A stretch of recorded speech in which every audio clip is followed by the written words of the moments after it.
Hello everyone and welcome back to this edition of the GSMC Fantasy Sports Podcast, brought to you as always by the GSMC Sports Network. My name is Christopher Shepard. Thank you all for tuning in. Happy Friday. It is our last show of the week and we want to go out with a bang. We have a lot of good segments planned.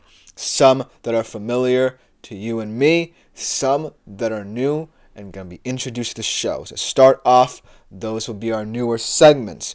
I'm going to be doing something a little bit unusual where I take some of my favorite players from my rankings and put them into a list at each position of the favorite starts I have for the week, and also the same for the players who I believe should sit this week out. And then, of course, as always, by popular demand, the NFL games and college football games with the biggest implications will also occur on this show. Will actually not occur in real time on this show. They will occur over the weekend, but I will talk to them and explain them to you all in this show. And to close out the show, we return to the topic of Sunday Night Football. Going to give you a little bit of start-sit advice for that one as well. But before we get into any of that, I do want to remind you to consider liking, following, or subscribing to the show if you want to see more content such as this. We have a lot of different podcasts going on. We have a lot of different guys doing their own things. For example, the basketball podcast, now that the season is under full swing. We also have college football that's going to get wacky. We have so many good podcasts surrounded by so many different topics.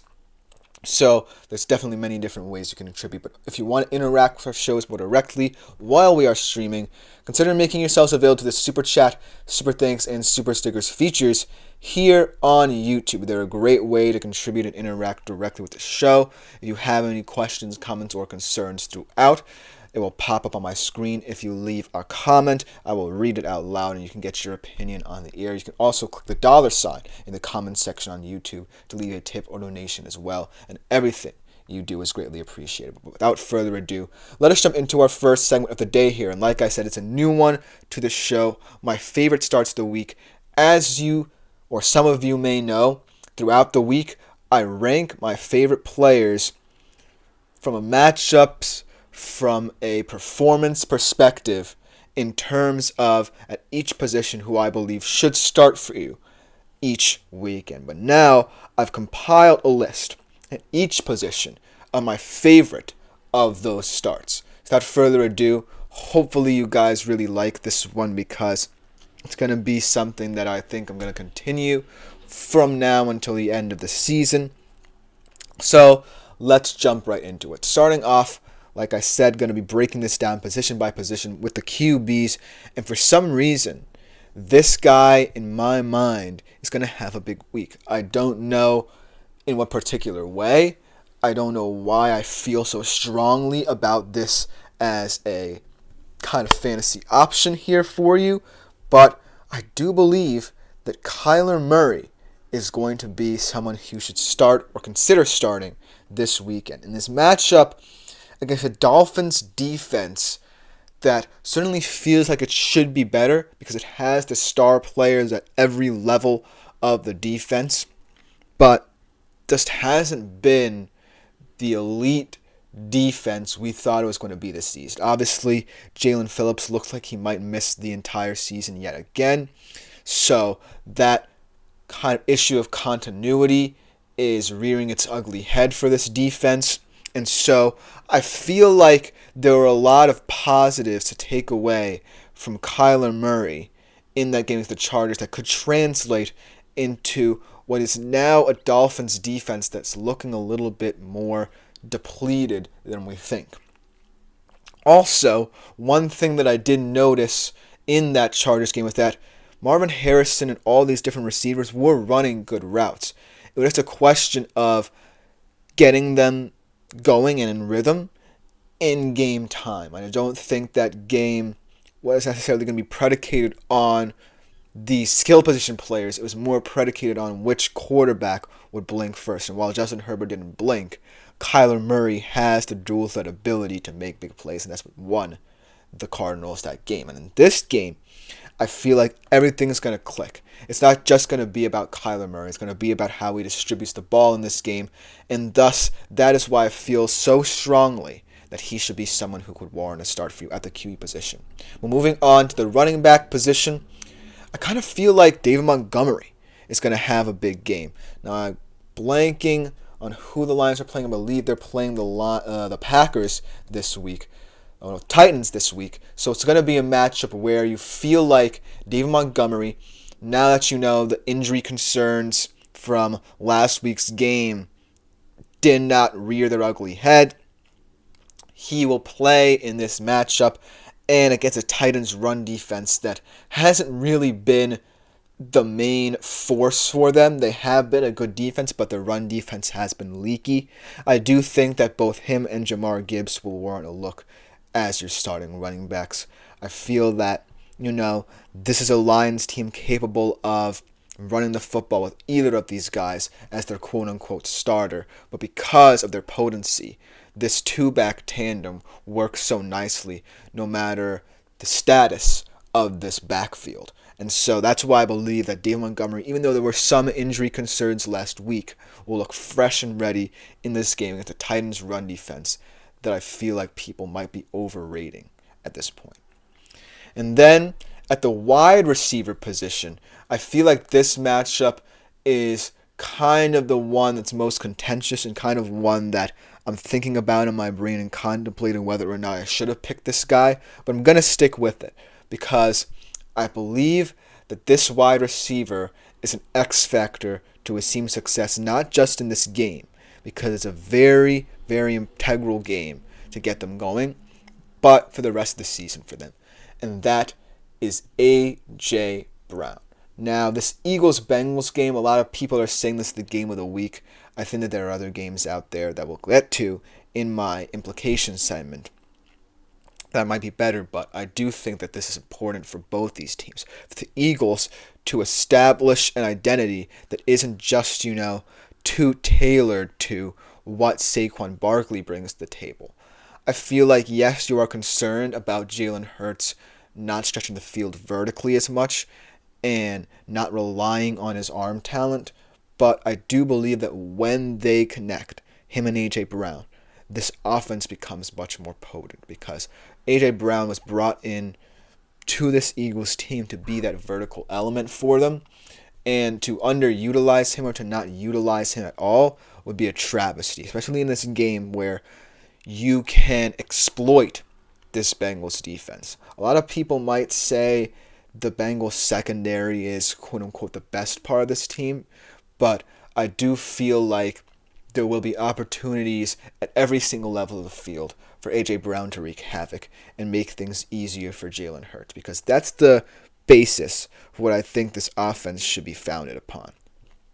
Making sure that Jalen Hurts' turnovers don't show up in games such as this, or don't show up at all, and he is protective of the football in a way that can open this offense up to new avenues, but still allow them to win a lot of games. And A.J. Brown's going to be that X factor because, for one, he is only going to be involved with one route, and that's the goal route or the post route. And you know that they want to take that shot, but it's going to be heavily reliant on Jalen Hurts to be able to get him the football in those situations. But in this game, against this opponent, in an intra-conference game, I feel like their identity can be established, and we see a lot of A.J. Brown in this one as well, and a lot of explosive plays from the Eagles' offense, for that matter. The tight end position, I really like Dalton Kincaid against Seattle in a matchup that certainly feels like it shouldn't favor him, but it's one of those situations where I kind of feel like, yes, the Seattle defense is getting healthier, but how will the incorporation and reintegration of these players into the squad affect the overall layout of this team? And also, you're bringing in Ernest Jones IV from Tennessee to immediately step into your starting rotation. And that could really muddy the waters in the middle of the park, where Dalton Kincaid will be doing most of his work for Buffalo. So look for Dalton Kincaid in this matchup to really try and exploit the fact that some Seattle players who are coming back either A, haven't played enough to fully grasp the Mike Macdonald system, or B, just aren't confident in this Mike Macdonald system as much as those who did have time within it. So look for any alignment for Dalton Kincaid to involve him being involved in and around all the different plays that he should be.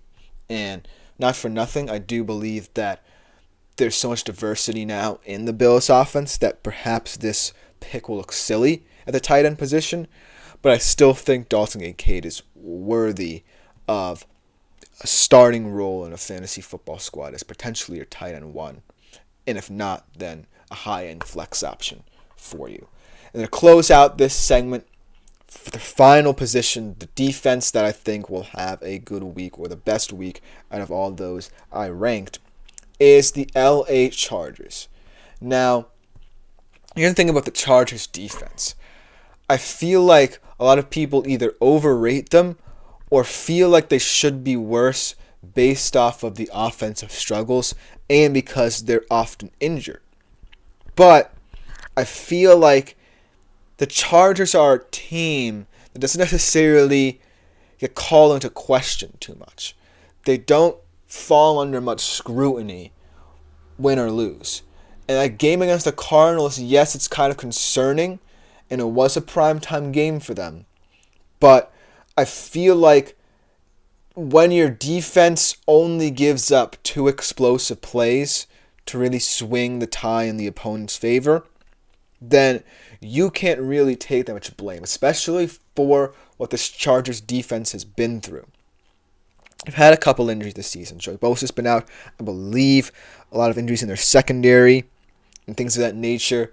But in this match with the Saints, they don't have to worry that much about, dual threat QBs, tough physical receivers, tough physical tight ends, and they can just focus on winning the easy games in their slate. And I guarantee you, this defense will be the reason why the Chargers are in the playoff conversation late in the season. Because of the fact that A, their schedule is easy, and B, they're not the ones who are going to fall under scrutiny if, pundits start worrying about the Chargers for some weird reason. But at the end of the day, the Chargers can take care of business for you in certain situations as a top defense to consider for fantasy football. But let me know what you guys think about this in the comments. I really like this segment a lot. But when we come back after this short break, we're going to transition a little bit from starts to sits, talking about some guys who can stay on the bench this weekend for you. But don't go anywhere. We will be right back after this short break. I feel like I'm losing my mind. Is everybody in the world blind?